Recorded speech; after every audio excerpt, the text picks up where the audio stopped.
Bonjour, alors on va laisser un petit instant pour que les participants aient le temps de se connecter.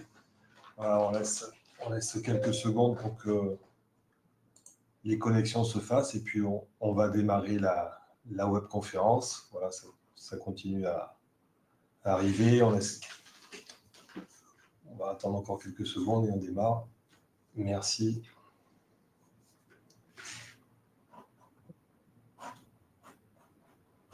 Allez, je vous propose qu'on commence. Alors, bonjour et bienvenue à toutes et à tous pour cette nouvelle webconférence organisée par l'Académie UPV.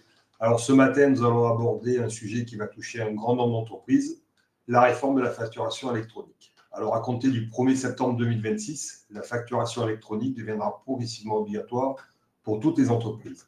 Cela impliquera non seulement l'émission, mais aussi la réception de factures électroniques via des plateformes de dématérialisation. Initialement, l'État avait prévu de proposer gratuitement sa propre plateforme publique Chorus Pro. Mais ce projet a été abandonné. Désormais, les entreprises devront obligatoirement passer par une des plateformes de dématérialisation partenaires, les fameuses PDP, opérées par des acteurs privés agréés. Pour le MEDEF et la CPME, cette réforme ne doit pas devenir une contrainte supplémentaire, mais au contraire une opportunité de simplification et de compétitivité. Encore faut-il que ce dispositif soit lisible, accessible et adapté aux réalités des entreprises et surtout des TPE-PME. Alors ce matin, l'objet, justement, ça sera de voir comment on peut se préparer dans les meilleures conditions et comment ça va se passer pour les entreprises. Pour animer cette conférence, nous avons le plaisir d'accueillir deux experts du cabinet Ridge Conseil, Aurélien Picollier, référent facturation électronique, et Cyril Courby, expert digital. En termes d'organisation, n'hésitez pas à poser vos questions via le module dédié en bas à droite de l'écran. Le support de présentation vous sera adressé à l'issue de la conférence. Un grand merci à Aurélien Picollier et Cyril Courby pour leur intervention. Et merci à vous toutes et à vous tous pour votre participation. Je vous souhaite une très bonne conférence et je passe la parole à Aurélien Picollier. Merci. Merci. Ah, Aurélien, un problème de son? Oui. Oh, c'est bon. Vous m'entendez pas? Bon, c'est bon. Bon, bonjour à tous. Merci Philippe pour cette introduction. On va vous présenter un support qui va reprendre donc les grandes notions de cette réforme. On aura un rappel déjà du cadre de celle-ci, de ses objectifs. Vous verrez qu'elle ne concerne pas seulement la France, que c'est plus large que ça. On va voir ensemble le calendrier de cette réforme, qu'est-ce qu'elle implique pour les entreprises. On vous présentera aussi les 4 grands piliers de cette réforme. On vous expliquera aussi comment mener son projet, donc comment choisir sa plateforme, puisque en introduction, Philippe a parlé notamment de Chorus Pro, mais aussi du changement récemment sur l'accès au portail public de facturation. Et on vous laissera évidemment un temps pour les questions et on conclura. On s'est proposé en introduction, juste avant de se connecter avec Philippe, on prendra du temps, 15 minutes, Philippe, je parle sous votre contrôle, pour répondre à vos questions. On évitera de le faire au fil de l'eau, parce que les questions que vous poserez, on y répondra sûrement pendant la présentation. Ce qui ne veut pas dire qu'il ne faut pas que vous posiez les questions. Ne vous gênez surtout pas, c'est simplement qu'on va le faire à la fin de la présentation. Aujourd'hui, je suis accompagné de Cyril, que je vais laisser se présenter. Moi, je suis superviseur, manager en transformation des organisations et des fonctions finances chez Ridge Conseil et référent facturation électronique. Qu'est-ce que ça veut dire? Que je suis chef de projet pour nos clients qui doivent choisir leurs nouveaux outils dans le digital, soit ERP ou autre. Et en ce moment, c'est beaucoup facturation électronique, donc les plateformes de dématérialisation partenaires. Et je suis donc accompagné de Cyril.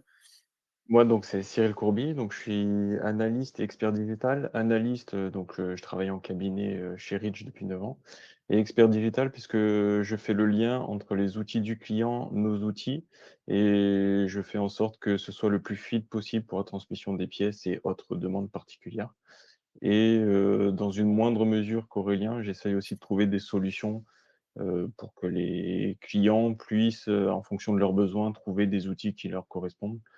Donc voilà. Mais après, on va passer ensuite directement à notre présentation. Donc nous sommes Ridge, pour faire rapidement. On est Ridge, donc ça a été créé avec la Fiduciaire de France. Et maintenant, nous avons créé une nouvelle marque, puisqu'entre-temps, on était KPMG. Maintenant, on devient Ridge Conseil. Donc voilà, donc on a créé la nouvelle marque et justement, ça nous donne l'opportunité aussi de nous présenter. Donc On vous transmettra la présentation, c'est ça. le SOC, pardon, Cyril, excuse-moi. Vas-y, vas-y. J'ai eu l'impression de te couper. Riche conseil, on fait de l'expertise comptable, mais on fait aussi, comme le nom l'indique, beaucoup de conseils. C'est une roue 360 qui est facile à lire. On vous la transmettra.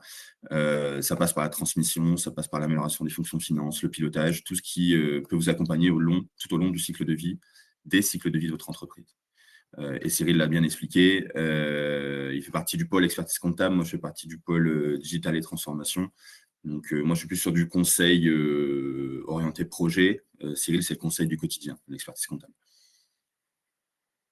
Je pense que j'ai bien résumé, Cyril. C'est parfait. C'est parfait. Bon, après on vous transférera le slide, mais voilà, donc on est partout en France et le maillage est quand même complet, donc vous trouverez toujours un cabinet à proximité. Donc. Et on est très implanté dans le sud-est. Je crois qu'on a une dizaine, entre 8 et 10 bureaux sur le sud-est, entre Marseille et Nice, donc sur le Var. Donc on va rentrer dans le vif du sujet. Je te laisse la parole, Aurélien. Alors, on s'est un peu réparti les slides avec Cyril. Des fois, peut-être qu'on oublie laquelle est laquelle, mais vous inquiétez pas, on va y arriver. Alors, il y a une grande différence entre ce que c'est une dématérialisation et la facturation électronique. C'est le premier grand point à comprendre. Alors, si vous voulez vous amuser un peu, vous pouvez nous dire dans la partie questions, si Philippe, vous nous y autorisez, à nous dire ce que vous comprenez déjà avant que je donne la réponse entre ce que c'est que la dématérialisation et la facturation électronique. Bon, la réponse est un peu sous vos yeux. Mais la dématérialisation, c'est le fait de prendre un support physique et de le transformer en support numérique. Donc un scan, par exemple, ou un PDF, un scan qui devient un PDF, c'est de la dématérialisation. La grande différence avec ce qu'on appelle facturation électronique dans ce cadre-là, c'est qu'une facturation électronique, elle répond à une obligation réglementaire, elle est normée. Et donc c'est ce mot, la norme, la structure de fichier qui fait la différence entre une facturation électronique et tout ce que vous connaissez aujourd'hui qui est dématérialisé. Les photos, les PDF, les fichiers Excel, les Word, c'est du dématérialisé, mais ce n'est pas de la facturation électronique. Et vous allez voir, on va vous présenter la facturation électronique. Donc, c'est normé, c'est des fichiers normés. Il doit y avoir des champs obligatoires. Ça doit être protégé, traçable et vérifiable. Et donc, comme vous le voyez à droite, sur le deuxième point, on dit que c'est des formats de factures qui sont imposés, qui devront être impérativement, c'est le troisième point, être transmises à l'administration fiscale via des plateformes privées.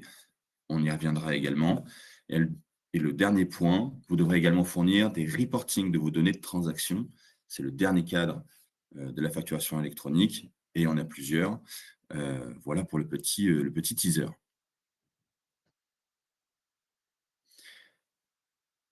Les objectifs de l'État. Alors, cette réforme, elle a pour but premier de lutter contre la fraude à la TVA qui a été évaluée à 15 milliards d'euros en 2019. On estime en 2020-2021 que c'était plus de 90 milliards en Europe.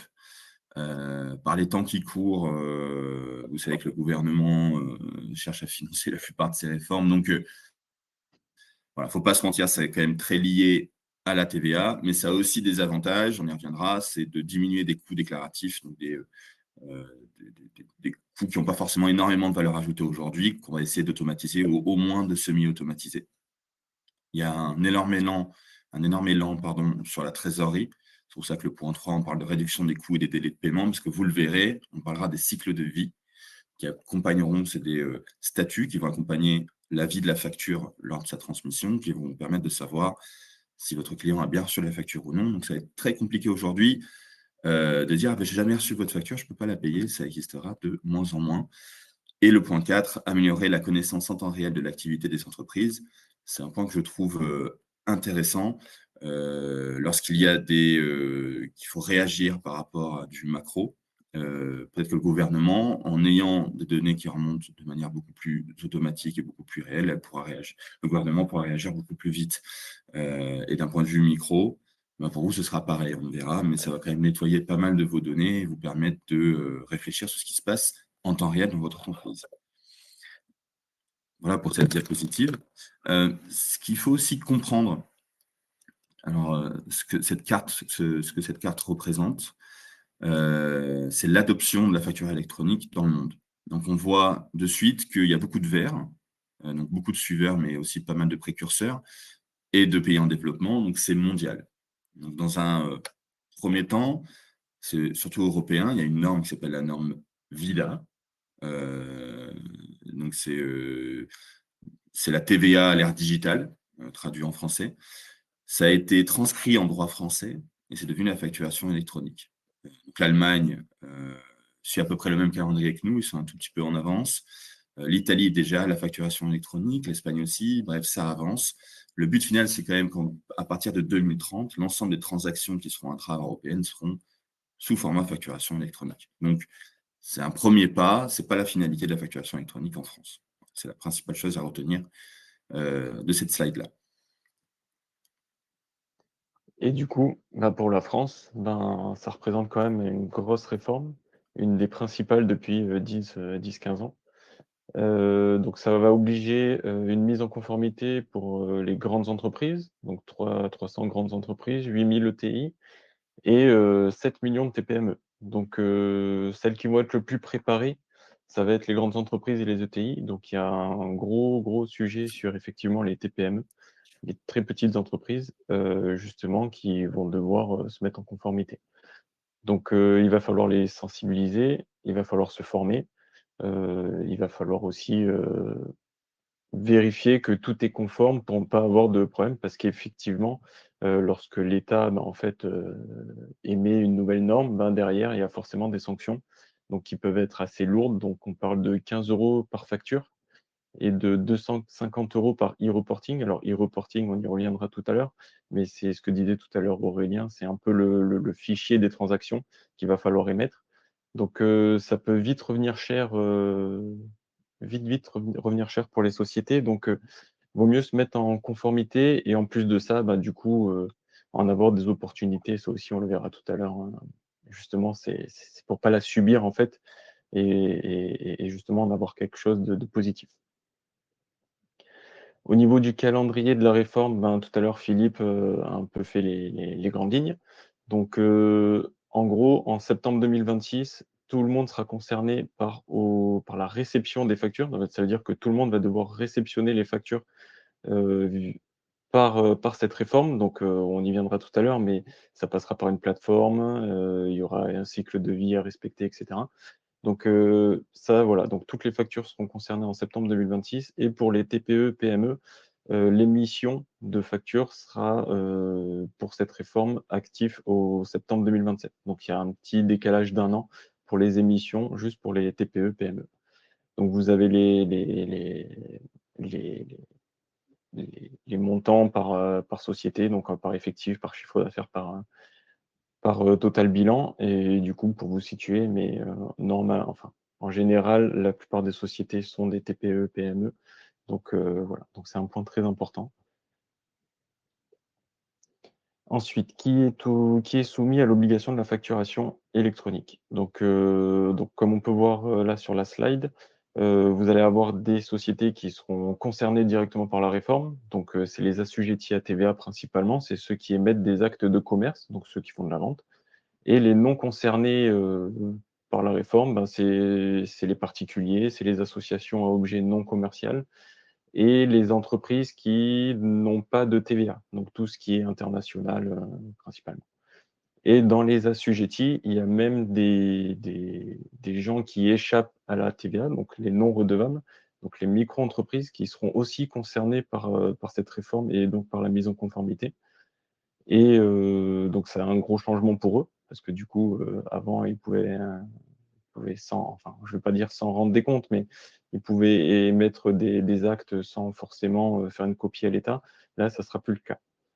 Donc et dans les redevables, il y aura quelques cas qui ne seront pas soumis, donc comme ceux qui sont dans le cadre du secret défense et aussi tout ce qui est, domaine de la prestation de santé, les associations à but non lucratif qui sont un peu particulières parce qu'elles émettent des fois des actes de commerce et d'autres fois non. Enfin voilà, donc il y a quand même des petits cas, spécifiques qui ne sont pas soumis à la réforme, mais on va dire que 99 des sociétés en France vont être soumises.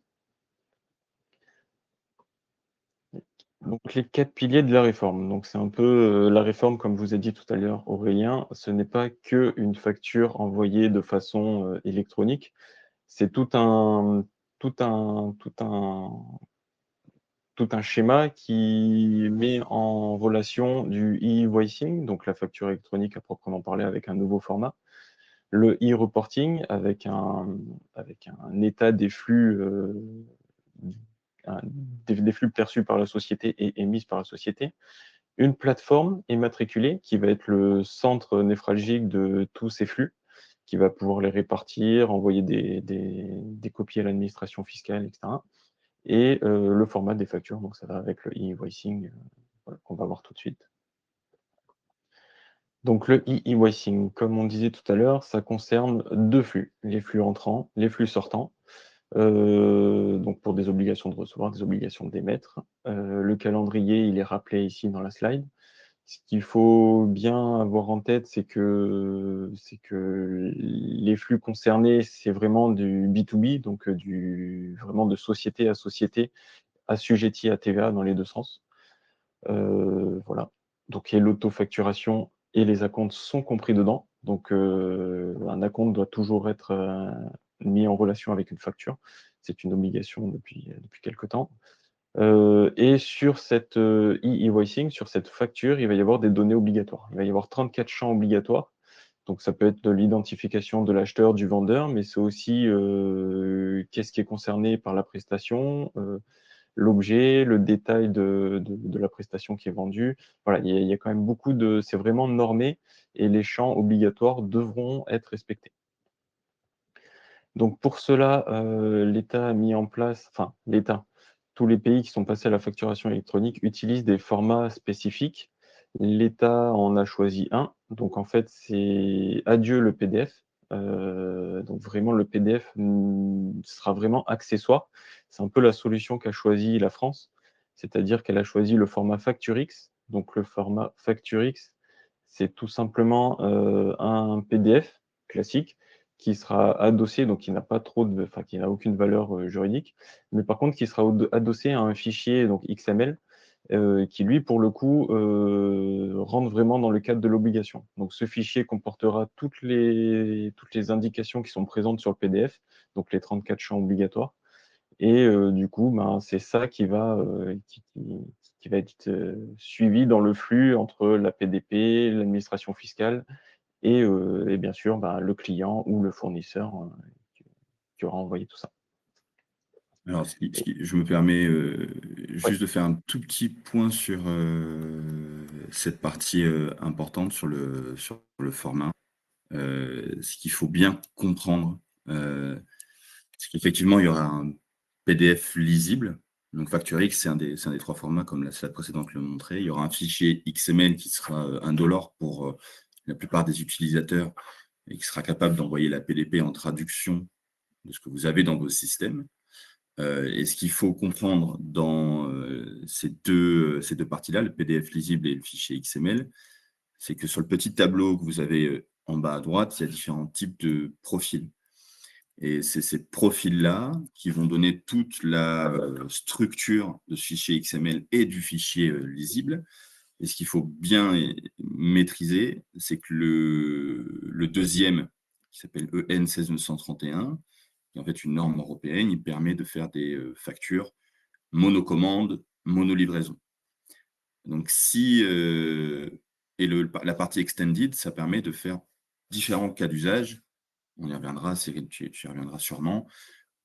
Donc ce qu'il faut bien maîtriser par contre de ce qui sort de la PDP, de la plateforme de dématérialisation partenaire, on y reviendra, c'est qu'elle soit capable de faire non seulement le N 16931, mais aussi du extended, et lesquels, parce que s'ils ne sont pas capables, au travers du format, de bien traiter vos cas particuliers, vous risquez d'être un peu bloqué. Donc, c'est très important de retenir ces notions de profil. c'est ça et du coup, c'est très important aussi que le logiciel que vous utilisez actuellement, soit déjà, en conformité avec ça. Puisqu'il y a beaucoup de logiciels qui en fait, c'est une option à cocher. Donc ils l'ont pris en compte, mais c'est une option pour l'instant. Donc, et l'option deviendra obligatoire de plus en plus jusqu'en 2026, en septembre 2026. Du coup, il est très important déjà de voir avec les systèmes qui sont en place si déjà on a cette opportunité-là de l'envoyer au bon format. Et si c'est pas le cas, bah, du coup, de questionner les éditeurs, mais ça, Aurélien, après, viendra sur comment bien mener son projet. Ça en fera partie. Donc voilà, donc c'est vraiment la réforme déjà, rien que sur ce point-là, c'est vraiment une grosse évolution parce que le PDF devient accessoire. Donc c'est vraiment la machine qui va prendre le pas avec le fichier XML pour rentrer dans la conformité. Le deuxième pilier de la réforme, c'est le e-reporting. Donc qu'est-ce que le e-reporting? Ben, ça va concerner en fait toutes les opérations qui ne relèvent pas de la facture, du e-invoicing, donc de la facture au format électronique.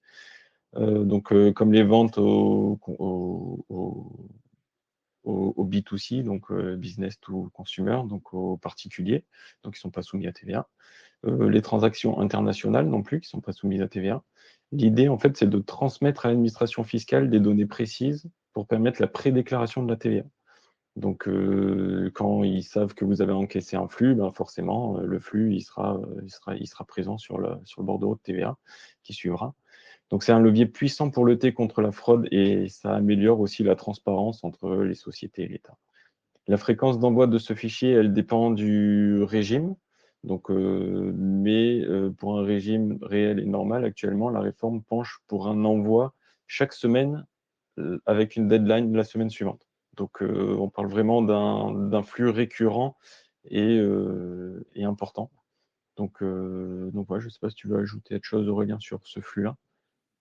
Ce qu'il faut comprendre, donc il y a deux gros volets à vos transactions, sur la partie vente, mais aussi une partie sur les achats. On y reviendra sur la slide d'après. Mais ce qu'il faut comprendre, e-invoicing, c'est tout ce qui concerne des transactions françaises, assujetties, enfin soumises à la TVA. Si je suis à peu près dans un autre cadre, il y a 99% de chances que ce soit dans le e-reporting.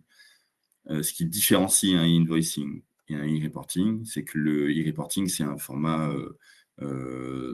qu'en ligne, c'est un rapport qui sera envoyé effectivement en temporalité tous les 10 jours si vous êtes soumis à la TVA mensuelle, tous les mois si vous êtes soumis à la TVA trimestrielle, et il me semble tous les 3 mois si vous êtes soumis à la TVA annuelle. Donc c'est costaud. C'est pour ça qu'il faut bien préparer en amont les référentiels, essayer de semi-automatiser ou automatiser au mieux cette partie reporting. Sur la slide, si on passe juste sur la slide suivante, vous aurez là vous avez la différence, donc qu'est-ce qui est compris entre le e-invoicing et le e-reporting. Donc, ça remet un peu en cause enfin, ça remet devant de la scène tout ce qu'on a dit auparavant. Donc, l'e-invoicing, c'est vraiment du business à business, donc de société à société qui sont soumises à TVA. Il y a un petit sujet sur les DOM, parce que là aussi, elles sont en France, donc pareil, c'est concerné aussi. Ça concerne aussi les acomptes et ça sert à... Les achats sont envoyés par les fournisseurs, donc la réception des fournisseurs. Et le reporting, c'est tout ce qu'on vient de dire, donc tout ce qui est hors champ de communication hors champ, tous les flux qui ne sont pas dans le e-invoicing sont dans le reporting. Au moins, l'État a choisi de balayer tous les flux d'une société. Concernant la PDP, je laisse la parole à Aurélien, qui sera plus à même de vous en parler. Alors, les plateformes de dématérialisation partenaires, c'est des entités privées, ce sont des éditeurs qui seront immatriculés par l'État. Donc, l'immatriculation, elle durera 3 ans. Il faudra la renouveler tous les 3 ans, et qui sont les seuls à pouvoir transmettre auprès du portail public de facturation, donc la PPF. On montrera un cycle en Y, un schéma en Y tout à l'heure. Ce sera plus visuel. Mais ce qu'il faut comprendre, c'est que les PDP, vous en avez peut-être déjà des logiciels qui seront PDP au sein de votre entreprise. C'est elles qui vont devoir mettre au bon format vos factures, qui vont devoir transmettre aussi les statuts de cycle de vie, qui vont devoir réceptionner les factures aussi électroniques, qui devront en extraire toutes les données pour pouvoir ensuite les comptabiliser et qui devront aussi conserver les factures avec la durée légale minimale. Donc, c'est l'archivage.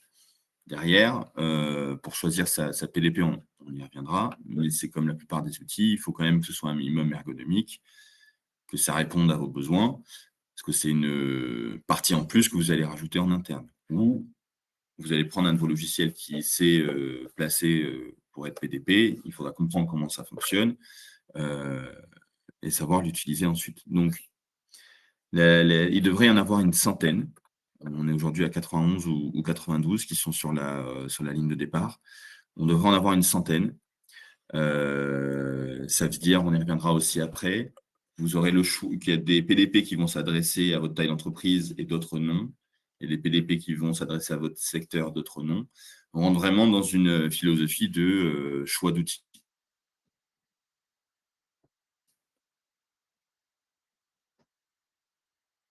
On a perdu Aurélien.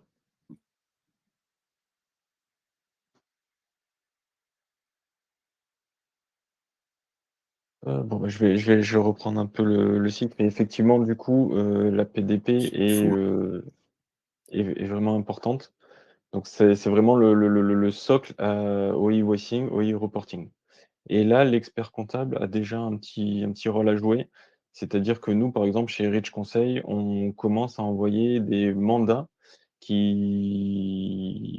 enfin des mandats pour que justement on puisse choisir le PDP pour notre client. C'est-à-dire que les dossiers qui sont en tenue comptable chez nous, peut-être chez d'autres experts comptables, mais en tout cas chez nous, en fait, on est en train de justement de contacter nos clients pour leur faire signer un mandat pour que justement ils n'ont pas ce choix-là à faire parce que la PDP est une plateforme obligatoire et en plus de ça, la PDP va avoir un rôle à jouer puisqu'elle a le rôle dans la réforme, il y a aussi l'annuaire, qu'on ne parle pas trop, l'annuaire des sociétés qui va être mis à jour et ça va être le rôle des PDP. Et du coup, en fait, l'annuaire, c'est simple, hein, c'est le numéro SIREN, le nom de la société et en face, le nom du PDP qu'elle a choisi. Parce que tout à l'heure, on va le voir sur le schéma qui a été adopté par la France pour les différents flux. Le fournisseur et le client ne vont pas communiquer directement entre eux. C'est vraiment la PDP qui va envoyer le flux à l'autre PDP tout en mettant l'administration fiscale en copie, si je puis dire.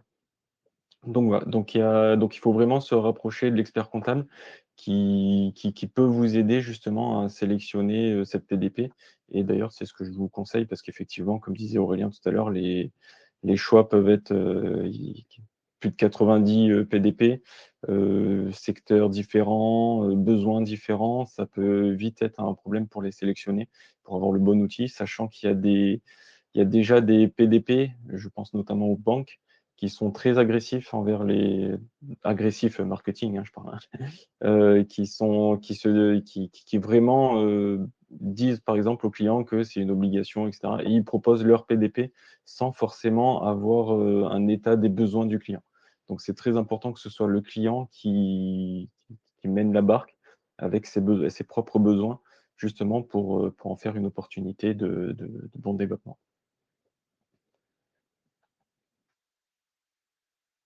Ouais, notre conseil, c'est ça, hein, c'est rapprochez-vous de conseil du quotidien, de votre expert comptable. L'expert comptable fait partie d'un ordre qui travaille beaucoup avec l'administration, qui a beaucoup d'informations et qui sera capable de vous conseiller.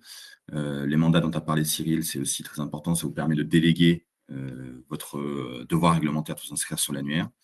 Et ça dépendra aussi de plusieurs scénarios que vous pourriez envisager en fonction de la taille que vous avez, de si vous avez internalisé ou non vos processus comptables. Mais sur cette réforme, l'expert comptable a une place très importante. N'hésitez pas à vous appuyer sur votre expert comptable. Posez-lui des questions. Il saura vous apporter l'ensemble des réponses puisqu'il vous connaît bien en plus. Donc, ce sera d'autant plus facile. Ce que vous voyez à l'écran maintenant, c'est ce qu'on appelle le cycle de vie de la facture. Alors, le cycle de vie, c'est un flux physique. On ne parle pas simplement du cycle en soi, de la facture, de son émission jusqu'à sa réception. Là, on parle d'un statut. qui va être estampillé, enfin, votre facture va être estampillée avec un cycle. C'est ce que vous voyez ici. Donc, si on commence en haut à gauche par déposer, donc sur la partie entreprise fournisseur, donc le vendeur, hein, quand il va émettre sa facture sur sa plateforme de dématérialisation partenaire, un message obligatoire qui s'appellera déposer, donc c'est le nom du statut, va apparaître. Et ce cycle, il est envoyé à la fois par la PDP à son client, mais également au portail public de facturation. Pourquoi c'est important? Parce que si elle est pas déposée, c'est-à-dire qu'elle n'est pas émise, donc la TVA n'est pas exigible, elle n'est peut-être pas encore émise par la plateforme, parce que vous voyez, c'est juste le trait en dessous. Et derrière, on a reçu par la plateforme de l'acheteur. Et elle peut être rejetée. Si à ce moment-là, elle est rejetée, on transmet aussi la raison. Et puis derrière, il y a la mise à disposition. La mise à disposition, c'est-à-dire qu'elle a bien été reçue par votre client, ou vous l'avez bien reçue. Derrière, est-ce qu'elle est prise en charge ou non? Est-ce qu'elle est approuvée? Est-ce qu'elle est approuvée partiellement? Tout ça va avoir un impact sur la relation que vous allez avoir avec les tiers autour de votre entreprise, avec vos clients et vos fournisseurs. Ça va aussi avoir un impact sur votre suivi de trésorerie, puisque sur les budgets, qu'on soit sur de l'engagé, du disponible, en fonction de comment vous le suivez, et que vous avez bien lié votre PDP avec votre suivi de budget, ben, ça peut avoir des impacts sur votre pilotage. Ça va avoir aussi des impacts sur la TVA à l'encaissement. Parce que si elle est payée, donc encaissée, c'est ce qu'on voit tout en haut à droite, vous avez différents types de TVA. Hein. Vous avez des TVA qui sont sur le débit, c'est des TVA qui deviennent exigibles au moment de la livraison ou de la facturation. Et vous avez des TVA qu'on appelle à l'encaissement. C'est quand vous faites de la prestation de service, elle est exigible au moment où vous encaissez. C'est pas pareil, c'est des notions fiscales, mais le cycle de vie a son importance ici pour votre trésorerie, parce que la déclaration de TVA que vous allez faire derrière, forcément, elle va être impactée par ce cycle-là. Et donc, le montant de TVA que vous allez devoir payer, il va falloir l'anticiper. Ça ne veut pas dire que c'est figé dans le marbre. Ça veut dire que s'il y a des refus, il faudra en connaître la raison. Pareil pour les litiges. Et derrière, si vous faites des avoirs, là, on pourrait y revenir sur un autre webinaire, mais il y aura des questions techniques. Vous ne pourrez plus faire de facture ou d'avoir sauvage. Et surtout, ce qui n'existera plus, c'est l'annulation de facture. Donc ça, on est à votre disposition pour y répondre. C'est un sujet à part entière. Mais ce cycle de vie, retenez bien ce mot parce qu'il aura son importance dans votre projet, le choix de PDP et dans votre compréhension de la réforme. Derrière, le schéma. Voilà, le fameux schéma. Tout à l'heure, on commençait à en parler. Je parlais du schéma en Y. Alors, on l'appelle le modèle en Y. C'est ce qui représente visuellement les flux d'envoi entre les PDP, l'annuaire et le portail public de facturation. Et donc, si on commence en haut sur les carrés, les rectangles gris, donc le fournisseur, le vendeur, à droite, l'acheteur. Les flèches bleues foncées, bleu clair, ça représente le invoicing et le e-reporting. Donc, c'est la petite légende à droite encadrée. Et l'annuaire centralisé qui est collé, vous voyez, au gros rond qui est au milieu avec les rouages, qui est l'annuaire. L'annuaire, c'est là où vous serez inscrit avec votre PDP, votre numéro SIREN ou SIRET, en fonction de ce que vous voulez montrer comment vous voulez que ce soit rerouté. Mais c'est ici que vous devrez être inscrit.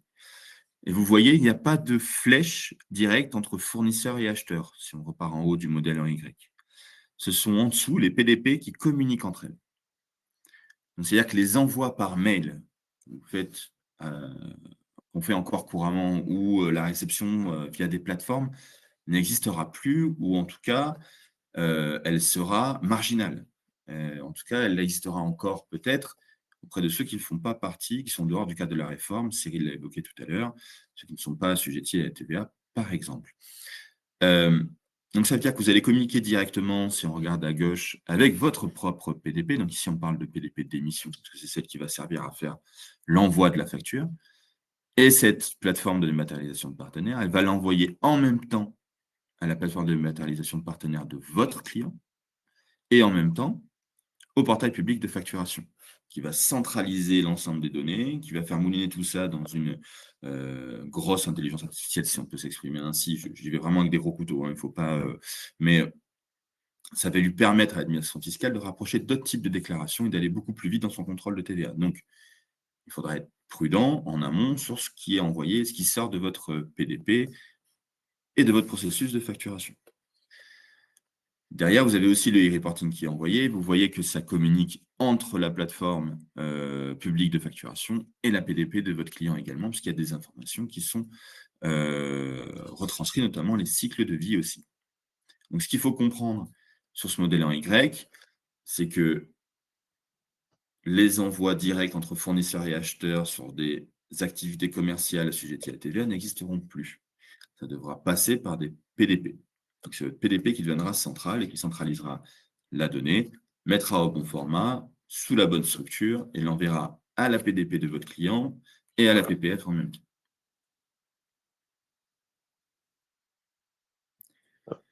Donc, justement, dans tout ça, l'idée, c'est de ne pas subir la réforme. Donc, elle peut générer des opportunités.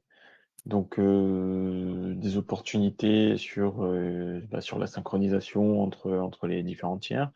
Donc, améliorer la qualité et la fiabilité des données.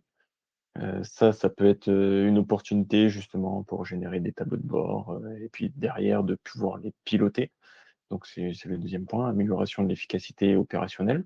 Donc, pouvoir avoir des chiffres pour pouvoir piloter et prévoir. Donc, ça sert aussi à améliorer, on peut s'en servir pour améliorer l'expérience client parce que un client qui ne paye pas, ça peut être problématique. Donc là, on aura potentiellement les réponses de pourquoi c'est pas passé, pourquoi ça n'a pas été payé. Ça sera des informations plus directes, plus rapides, parce que du coup, les délais légaux seront un peu plus respectés. Donc voilà, donc ça permet aussi après d'avoir une traçabilité sur tout ce qui a été fait en cas de contrôle fiscal, et cetera. Donc on aura vraiment toutes les données qui seront affichées, donc ça sera limpide. Et du coup, le dernier point qui est un des points les plus importants, ça sert aussi à maîtriser sa trésorerie. Parce que de pouvoir justement maîtriser les entrées et sorties, ça permet de voir s'il y aura des trous dans la raquette et de pouvoir prendre les bonnes décisions justement pour être rapide sur un creux de trésorerie ou sur un surplus de trésorerie aussi, hein. Ça peut être aussi être un sujet, puisque c'est vrai que de laisser de la trésorerie dormante, c'est pas forcément une bonne idée. Donc voilà, donc c'est vrai que la réforme est lourde, la réforme est vraiment une contrainte, mais elle peut vraiment vite se transformer en opportunité, justement, avec tous ces points-là. Notre philosophie chez Rich Conseil, c'est de transformer ça en opportunité. C'est comme tout projet digital, ça permet de mettre à plat l'organisation de son entreprise, de faire quelque chose qu'on ne fait pas souvent, mais de descendre vraiment dans les fonctions de support et de comprendre ce qui se passe lorsqu'on est très opérationnel, très dans le commercial, quand on est chef d'entreprise, qu'on a des milliers de sujets. Ça permet de comprendre vraiment ce qui se passe au quotidien sur les fonctions de support et pourquoi certaines choses coincent. Ça permet aussi, lors de ces projets-là, de rapprocher les services opérationnels et services métiers des fonctions de support. Un commercial ou un conducteur de travaux n'a peut-être pas la même, et souvent pas la même définition de ce que c'est un budget, une facture, un engagement, que votre responsable administratif et financier, que votre directeur ou votre directrice administrative et financière. Et ça permet de solutionner des problématiques du quotidien. C'est pour ça qu'on parle d'opportunité. L'opportunité, globalement, c'est que vous allez avoir des données qui seront de plus en plus nettoyées en amont. Aujourd'hui, vous voyez aussi avec vos impôts sur le revenu, vos impôts personnels, on est sur des contrôles a posteriori, ce qu'on appelle des post-audit modèles dans notre jargon à nous. La réforme de la facturation électronique, elle va nous faire passer sur un modèle qu'on appelle de clearance. C'est un modèle clair, c'est-à-dire un modèle qui est contrôlé en amont. Ça veut dire que l'effort, si on a envie de le faire, et c'est ce qu'on conseille quand même, d'anticiper cette réforme, de nettoyer ses référentiels, de comprendre son processus de facturation, on va y revenir sur les projets. Ça permet ensuite de pouvoir s'appuyer sur un socle beaucoup plus fluide, avec des données qui sont vérifiées en amont, et donc de mieux piloter votre entreprise derrière. Et c'est ça l'opportunité. Parce que quand on pilote mieux son entreprise, on comprend mieux ses marges, ou si elles augmentent, si elles baissent, d'où est-ce que ça vient. Quand on parle d'optimiser la trésorerie, c'est pareil, c'est le rapprocher de flux de facturation entre ces banques, enfin, l'écart qu'on voit nous au quotidien, encore aujourd'hui entre nos clients qui ont tendance à confondre son chiffre d'affaires, sa trésorerie, son résultat, ça va être amené de plus en plus aligné. Donc, il y a vraiment, quand on parle de réelles opportunités, ce n'est pas des mots en l'air quand on anticipe suffisamment. On vise vraiment une amélioration du quotidien pour le qualitatif, pour nos équipes, une amélioration de la marque employeur aussi, parce que quand on a beaucoup moins de turnover, quand c'est plus facile de travailler en interne que lorsque ça devient épuisant, et pour vous aussi. Et puis, en termes quantitatifs, on passe moins de temps à travailler sur sa facture, donc on peut mieux lire ses résultats plus rapidement. On peut engendrer des vrais gains de trésorerie en négociant mieux. Donc, il y a beaucoup de gains à aller chercher sur cette réforme-là. Et donc, on va vous montrer derrière comment justement en profiter et comment est-ce qu'on réalise son projet.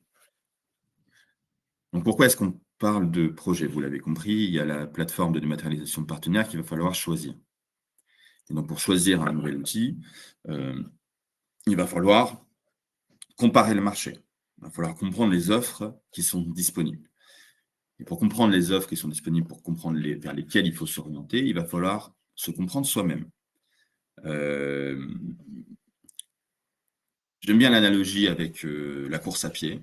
On ne se met pas à courir un marathon du jour au lendemain si on ne change pas son régime alimentaire, si on ne se met pas à courir petit à petit tous les jours alors qu'on n'a jamais couru avant. Il faut y aller étape par étape, à part certaines personnes qui sont nées pour ça, mais c'est quand même assez rare. Et donc, c'est la même chose avec un projet digital. Si on a une maturité plutôt faible en termes digital et que mes équipes sont moins habituées, c'est la première partie, c'est quand on parle d'analyser ses processus, évaluer ses besoins, embarquer son équipe, eh ben, on ne va pas avoir le même projet. On va devoir plus ou moins anticiper en fonction de ça. Donc, le régime ne va pas être le même. Donc, la première partie, c'est d'aller analyser ces processus, principalement d'achat et de vente, puis ensuite métier, pour comprendre comment ça se passe en interne. Où sont les doubles contrôles inutiles? Où sont les erreurs? Pourquoi est-ce qu'il y a des factures parfois qui ne partent pas? Pourquoi est-ce que mon budget n'est pas toujours à jour? Cet ensemble d'éléments qui va nous permettre de cartographier l'existant. Donc, c'est très visuel, c'est voir les flux, où est-ce que ça coince, comment est-ce qu'on peut améliorer. D'en évaluer les besoins, donc de savoir de quoi j'ai besoin pour que ça se passe mieux, de quoi j'ai besoin pour répondre au cadre de la réforme, c'est-à-dire les contraintes fiscales, et d'en évaluer aussi ses bénéfices, et d'embarquer son équipe, parce que quand on fait un projet comme ça, on fait souvent des ateliers qu'on appelle collectifs, des entretiens, qui permet d'avoir le mot sous la langue, mais d'embarquer tout le monde en même temps, qu'il n'y ait pas de personnes qui disent derrière moi, on ne m'a pas averti ou on ne m'a pas demandé mon avis, et du coup, freiner le changement. Donc, il y a tout un aspect de remontée des besoins, de compréhension de vos fonctionnements actuels, qu'on va ensuite, dans une phase 2, traduire en cahier des charges. Donc, on a nos besoins, on sait comment on fonctionne aujourd'hui, on sait comment on veut fonctionner demain. On le traduit dans un cahier des charges, on fait un dossier de consultation, on envoie un appel d'offres, et les éditeurs y répondent. Et nous, derrière, on analyse ces réponses-là et on shortlist les éditeurs qui nous correspondent le mieux. Et ensuite, on leur fait passer des soutenances. Donc, c'est comme ça qu'on aide nos clients. On devient chef de projet pour eux. S'ils n'ont pas la capacité en interne d'avoir quelqu'un qui s'occupe de ça pendant 3 à 6 mois, on vient sur place et on gère le projet. La troisième partie, c'est la partie la plus savoureuse, c'est la mise en œuvre. C'est très bien, on a choisi notre outil. Maintenant, il va falloir le mettre en place, il va falloir former, il va falloir regarder si ça marche. Et au 1er septembre 2026, pour pouvoir recevoir les factures ou les émettre si vous êtes plus qu'une TPE-ME, ou 1er septembre 2027 si vous êtes en dessous, ce n'est pas le commencement, c'est la ligne d'arrivée. C'est-à-dire qu'au 1er septembre 2026, il faut être capable de déjà recevoir et que tout soit bien fait. C'est-à-dire qu'en janvier, il faut commencer à tester, à peu près. Donc ça, c'est le déploiement. Ce qu'on analyse sur la... Je vois qu'il est 44, donc je vais accélérer un petit peu. Ce qu'on analyse en premier, donc vous voyez sur le schéma, on a la PDP au-dessus, ça fait un triangle avec les processus de vente et les processus d'achat. Comme c'est les premiers processus qui sont concernés dans les processus de facturation, c'est les premiers qu'on va aller analyser. Et vous le savez très bien qu'au quotidien, ces processus de vente et d'achat sont directement liés aux besoins métiers. En fonction de l'activité que j'ai, je vais avoir besoin d'acheter certaines choses et je vais avoir besoin de vendre derrière. Donc, c'est ces processus-là qu'on va aller analyser en premier. Et on va évaluer le degré de préparation pour la réception et pour l'émission. Donc, si vous êtes, elles sont assez similaires, hein, ces deux slides, vous les verrez, c'est pour ça que je me permets de les passer rapidement. Vous verrez donc ce tableau-là, l'obligation de recevoir, d'émettre mes factures. Si je suis très manuel ou papier, il faut rapidement lancer un projet de cadrage et de remonter des besoins, parce qu'on est le 19 juin 2025, il y a l'été qui arrive, en fait, on est déjà en septembre, ça risque quand même d'aller vite. Si je suis sur un processus semi-automatisé, il faut voir où est-ce que c'est automatisé, où est-ce que ça ne l'est pas, qu'est-ce que je veux améliorer dans mon quotidien ou non. Pareil, j'aime beaucoup parler de sens aussi au quotidien. Ce n'est pas parce qu'on demande qu'une partie du processus soit électronique, normé, digitalisé et structuré, que c'est dire que tout votre processus doit l'être. Il faut aussi comprendre comment vous souhaitez fonctionner. Donc, c'est ça, remonter aussi le besoin.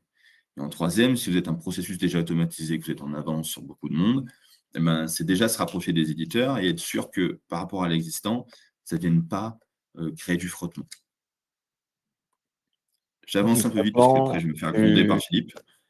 ouais, juste pour revenir sur le frottement, ce qu'on appelle frottement, c'est vraiment, est-ce que la réforme de facturation électronique va pas, justement venir en contrainte avec, ce qui existe déjà?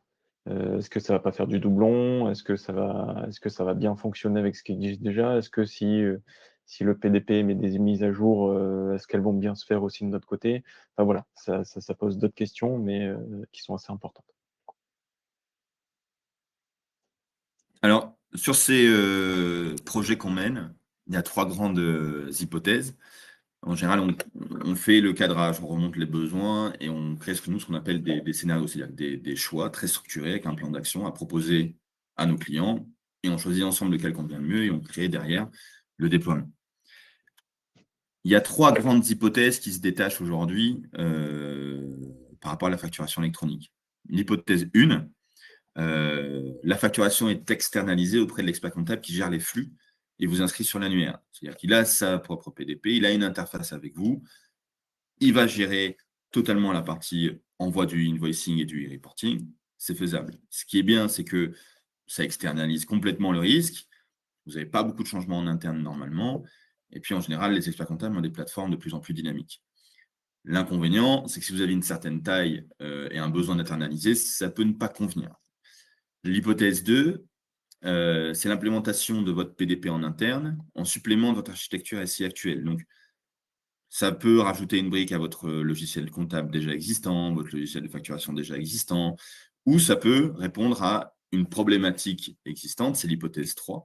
Par exemple, la trésorerie, il y a des PDP qui sont des outils de trésorerie qui se sont positionnés là-dessus. Vous avez des PDP qui sont très très fortes sur le flux de réception, un peu moins sur l'émission. Donc, en fonction de ce que vous avez sur place, enfin, on peut choisir sa PDP en fonction de ça. Vous avez aussi des PDP qui sont très orientés sur des secteurs. Donc, et si vous êtes en plein milieu d'un projet digital, la PDP peut prendre plus de place. J'aimerais beaucoup en parler plus de cette slide-là, mais ce qu'il faut comprendre, c'est que vous pouvez soit complètement le déléguer à l'expert comptable, soit réfléchir vraiment en interne comment est-ce que vous voulez installer cet outil-là. Et cet outil-là peut solutionner des problématiques organisationnelles que vous avez déjà sur place. Donc, ça peut venir soulager des points de douleur que vous avez aujourd'hui. Ce n'est pas juste une brique en plus. C'est quelque chose, ils ne savent pas juste faire de la PDP. En général, ils savent faire plein d'autres choses aussi. Et derrière, vous avez un petit schéma de délégation de ces processus, internaliser la PDP ou résoudre ces problématiques existantes. Vous avez un système d'information en haut de l'entreprise en général, la facturation, le système de caisse, la comptabilité, solution de purchase to pay, P2P, c'est comment est-ce que je vais aller sourcer mes fournisseurs et faire du comparatif. En dessous, vous voyez que vous avez votre tiers, les experts comptables, les factureurs, et au milieu, les PDP, avec une API standardisée. On répondra s'il y a des questions sur ce que c'est une API, on y répondra. Mais ce qu'il faut comprendre là, c'est qu'en fonction du projet que vous voulez avoir, le rectangle bleu va plus ou moins s'agrandir. Donc, la PDP peut très bien être la facturation, mais aussi le système de caisse, le système comptable et d'autres solutions. Ou, à contrario, être beaucoup plus diminué et être complètement déplacé chez l'expert comptable. c'est à vous de décider de construire votre projet. Et donc, pour choisir cette PDP, il y a différents critères. Vous avez le paysage des PDP, à gauche, j'en parlais tout à l'heure. Vous aurez derrière l'ensemble des 91 PDP candidates au 26 mai 2025. Il y en aura une centaine, je pense, à la fin. Donc, vous en avez qui sont faites pour une taille d'entreprise particulière. On ne va pas s'orienter vers SAP si on est une TPE, concrètement. Il y a des spécialisations sectorielles. Il y a Digipharma qui est très spécialisé sur la pharmacie. Il y a la PDP de Sage qui sont orientés aussi BTP. Il y a le coût qu'il faut regarder parce qu'en fonction des solutions, ce n'est pas le même coût à la base. Et surtout, celui en bas à droite, l'interopérabilité. L'interopérabilité, c'est la faculté d'un outil de se connecter et d'échanger des informations plus ou moins facilement avec ce qui existe déjà chez vous. S'il y a moins d'interopérabilité, ça risque de prendre plus de temps et avoir un peu plus de coûts. S'il y a beaucoup d'interopérabilité, ce sera plus fluide. Donc ça, c'est pour le paysage. C'est critères d'évaluation. Vous en avez 9. Ce n'est pas exhaustif. C'est ce qu'on utilise pour comparer les outils et choisir ce qui est le mieux pour nos clients. Donc, CTC, ça veut dire contrôle continu en interne et le cadre réglementaire. C'est un jargon très facturation électronique. Comment ils gèrent leur projet, c'est quoi l'offre de formation, la gestion des processus. Au milieu, en bleu, la gestion des cas d'usage. On n'a pas eu le temps de parler des cas d'usage, mais les cas d'usage, c'est comment est-ce qu'on répond en termes de facturation, en termes de flux de données à des cas particuliers de facturation. S'il y a de la facturage, si je gère des sous-traitants, si je fais des acomptes, si le payeur n'est pas le même que le receveur, etc., etc. La gestion des processus achats et des processus métiers qu'on aura expliqué dans le cahier des charges. Et à droite, l'archivage légal, les modules complémentaires, le coût et l'ergonomie. Donc, c'est ces grands critères qui nous aident à choisir les PDP pour nos clients. Ici, vous avez la cartographie des PDP existantes. Et il est 52, on a dépassé de 7 minutes le temps imparti. Mais s'il y a des questions, on y répondra. Ouais, alors je vois déjà une petite question. Alors je vais les prendre dans l'ordre. Si c'est comme l'INPI, on va être dans la panade. Alors, C'est pas une l'INPI, question, ça. c'est pas une question, mais c'est une remarque mais qui est pertinente, puisque c'est vrai qu'on pourrait se poser des questions. La différence du site de l'INPI et de la facturation électronique, c'est que la facturation électronique, c'est une réforme qui aurait dû être mise en place au Covid, je dirais.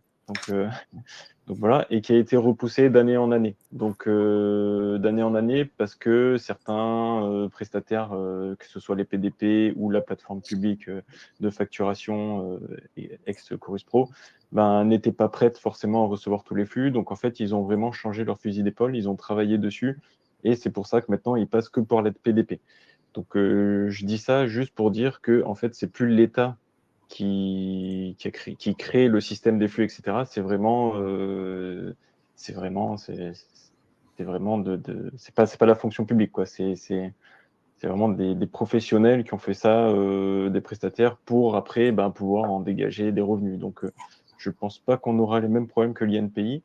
Après, il faudra quand même avoir en tête qu'il faut se préparer en amont, parce que c'est vrai que si on choisit tous une PDP ou qu'on met tous en place nos systèmes pour que ce soit OK le 26 à la deadline, ça risque de faire goulot d'étranglement, et il risque effectivement d'y avoir des retards sur ça. Donc d'où l'intérêt de s'y préparer avant. Plus, ce qu'il faut bien comprendre, c'est que vous avez vu le nombre d'entreprises qui vont devoir y passer. Si tout le monde va voir les éditeurs 3 mois à l'avance, les éditeurs répondront aux plus gros et pas aux derniers. Et donc les derniers devront avoir une brique très standardisée qui ne correspond pas beaucoup à comment ils fonctionnent, et donc avoir toutes les problématiques qu'on peut imaginer derrière. Deuxième question, serait-il le bon moment, en mettant en place la réforme de la facturation, d'envisager de changer son logiciel de facturation pour prendre le même logiciel que son expert comptable? Alors, Là, ça j'aurais tendance, c'est dépend, ça, pareil, c'est oui et non. Ça dépend de vous déjà, de vos besoins à vous, parce que l'expert comptable, il va choisir une PDP qui va répondre à sa plus grande clientèle.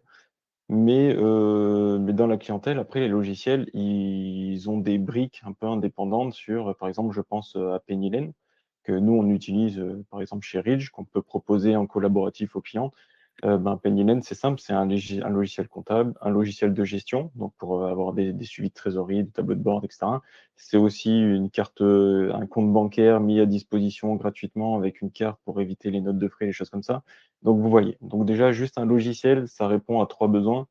Peut-être que ce besoin sera bon pour vous, mais il ne sera pas bon pour quelqu'un d'autre. Et après, je passe aussi pour les plus grosses sociétés qui ont besoin de plus de ressources, qui ont des process plus complexes en interne. Donc voilà. Donc oui et non, pour répondre à la question. Malheureusement, il va falloir d'abord énumérer ses besoins avant de se jeter sur un logiciel en particulier.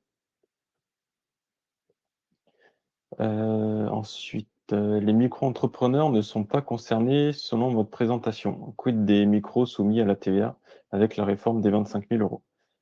Prendre un peu, hein. Ouais, allez. Alors si, hein, c'était écrit que les micro-entrepreneurs sont concernés à partir du moment où ils sont, qui font des opérations soumises à TVA. La réforme des 25 000, alors il ne faut pas confondre franchise, être franchisé et assujetti.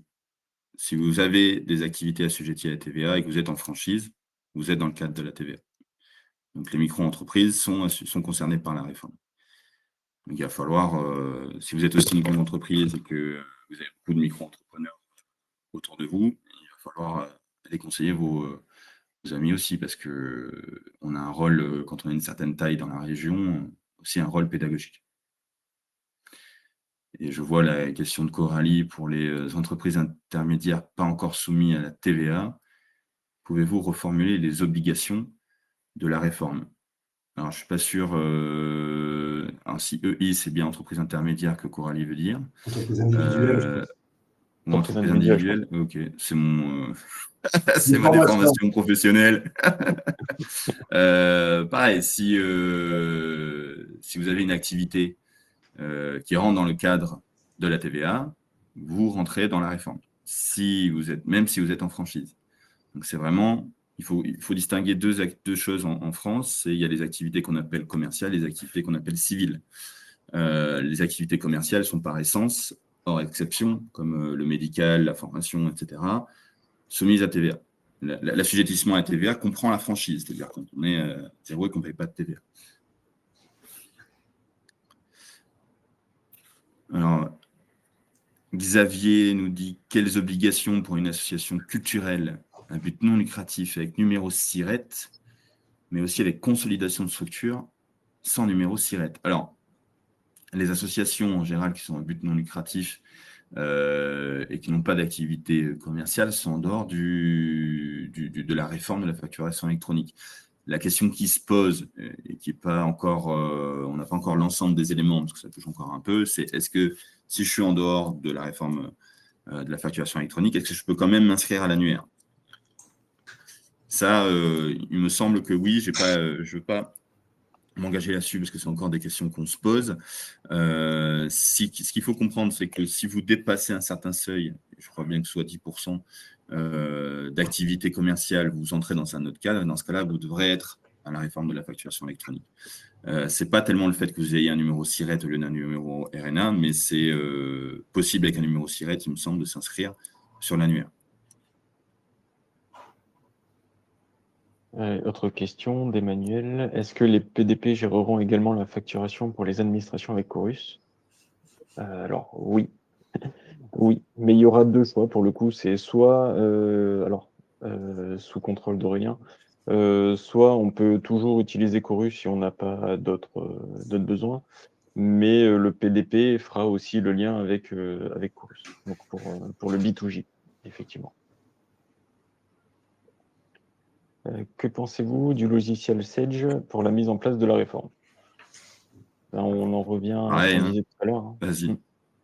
Ouais, Vas-y, donc Cyril. c'est pareil que tout à l'heure, c'est-à-dire que ça dépend de votre besoin. Sedge peut être adapté, par exemple, Sedge est bien présent ça sur le BTP, secteur du BTP par exemple, donc il sera solide. Par contre, si vous êtes sur un autre secteur, si vous avez d'autres besoins qui sortent un peu du cadre, ou même si vous n'allez pas forcément utiliser tous les aspects du logiciel Sage, déjà au niveau du coût, ça va être un peu différent. Et puis surtout, ça ne va pas forcément répondre à votre besoin. Donc, on ne peut pas répondre directement comme ça. Il faut vraiment regarder, on en revient à ce qu'on disait tout à l'heure, hein, faire un état de vos besoins et pour derrière cibler effectivement le meilleur logiciel qui communiquera avec votre PDP. Parce que ça peut être aussi, par exemple, je me place à la place d'un restaurateur. Le restaurateur, il aurait une PDP, mais lui, ce qui va être important pour lui, ça va être est-ce que sa caisse enregistreuse va bien envoyer les données e-reporting, par exemple. Pour lui, ça va être central. Donc voilà, donc il va y avoir des choses vraiment en lien avec votre besoin à sélectionner, quoi. Et alors j'étais en train de l'écrire. Il faut aussi regarder. Le Sage, ils ont plusieurs versions, hein. Donc il faut Oui, regarder aussi. aussi ce que ça comporte. Sage, quand je parlais de BTP tout à l'heure, je pensais Batigest qu'ils ont racheté, il me semble, récemment. C'est comme ça qu'ils ont fait un peu leur brique avec le PDP pour ce secteur-là. Sage est performant, hein. C'est un très bon outil comptable. Ils ont différents modules. Ce qu'il faut regarder, c'est comment est-ce qu'ils comptent la gérer pour vous. Et donc, il faut aller les questionner, il faut aller les taquiner un peu. Et je vois la question au-dessus, l'inscription par la même personne, l'inscription à l'annuaire est-elle obligatoire? Oui. Ça fait partie du cadre réglementaire. Alors, comment notre association recevra-t-elle ces factures si nous ne sommes pas dans l'annuaire et si nous n'avons pas de PDP? Excellente question. À l'inverse, comment peut-on procéder quand bien même nous n'avons pas d'obligation de facturation électronique? J'imagine que E veut dire électronique. C'est une très bonne question, notamment par rapport au calendrier qui est un peu alambiqué. Parce que quand on voit que les ETI, les grands groupes seront à l'émission dès septembre 2026, alors je ne garantis rien, mais il y en a certains qui diront non, nous on reçoit que des factures électroniques, donc vous vous débrouillez. Pour la partie, donc il faudra faire attention si vous avez des grands comptes dans vos balances clients ou fournisseurs. Alors, quand vous dites comment est-ce que notre association recevra-t-elle les factures si vous n'êtes pas dans l'annuaire, si vous n'avez pas de PDP, quand vous émettez une facture, quand vous êtes sur la réforme de la facturation électronique à des personnes qui ne sont pas dans la réforme, il va quand même falloir que vous les envoyiez les factures.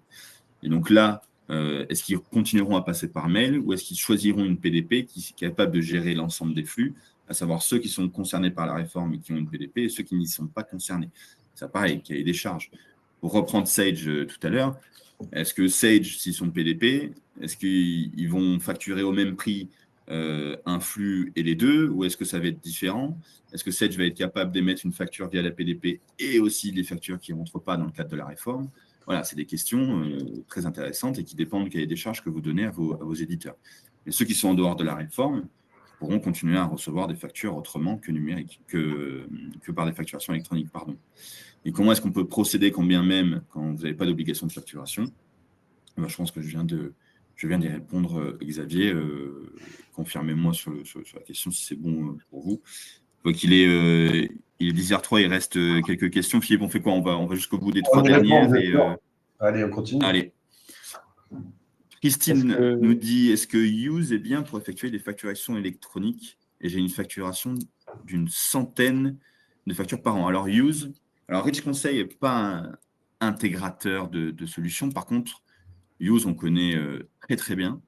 C'est un bon partenaire. Ils sont excellents sur la partie réception.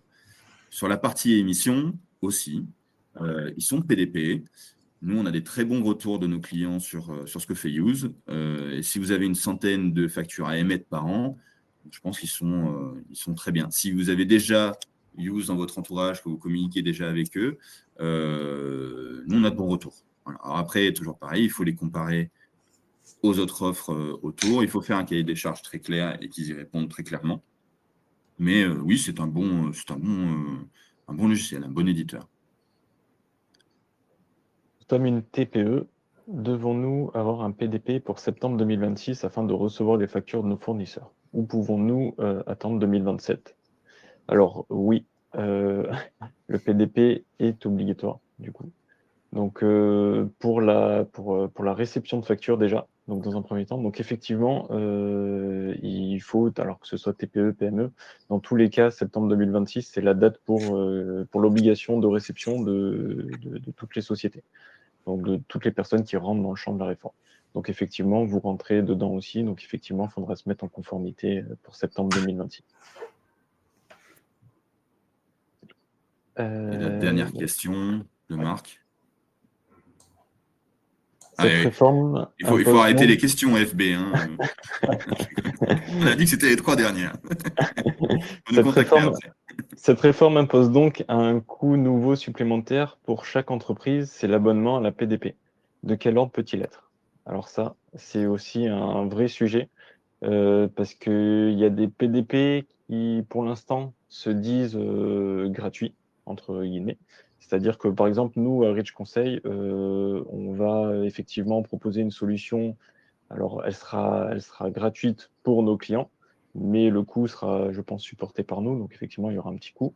Et il y a d'autres logiciels, effectivement, qui proposent ça gratuitement. Alors après, quid de la gratuité? Est-ce que ça correspondra à vos besoins, etc. C'est là où, effectivement, il va falloir les questionner. Donc, on en revient toujours sur le même point. Donc, oui, il y aura un coût. L'ordre, alors là, on ne sait pas trop, ça peut être variable d'une société à une autre. Je ne sais pas si Aurélien, toi qui as fait déjà des mises en place, tu as un ordre de prix. J'étais en train de répondre parce que je pense qu'on va. Hop, alors, je vois, désolé, merci quand même. Alors, je répondais à l'écrit pour terminer. Mais est-ce qu'on a un bon éditeur à la fois sur l'émission et la réception? Bon, ils seront tous capables d'émettre et de recevoir. Ce qu'il faut comprendre, c'est comment est-ce que le flux va être traité en interne, qui devra y avoir accès, comment est-ce que ça va être validé, et comment ça va être comptabilisé derrière, etc., etc. Et pour ça, il faut diagnostiquer vos flux en interne déjà. Et pour une PME blanchisserie industrielle, ça va dépendre la volumétrie de vos factures, ça va dépendre comment vous êtes organisé. Mais oui, on en a plusieurs à conseiller. Il y a des grands éditeurs qui sont connus. Il y a des outsiders qui proposent des choses très intéressantes. Et puis, il y a comme je disais tout à l'heure, des éditeurs qui répondent à des fonctions très précises, qui peuvent venir solutionner des besoins que vous avez actuellement, au hasard la trésorerie. Donc, il y a plein de choses à voir. Et oui, on a des éditeurs en tête pour nos PME industrielles de la région.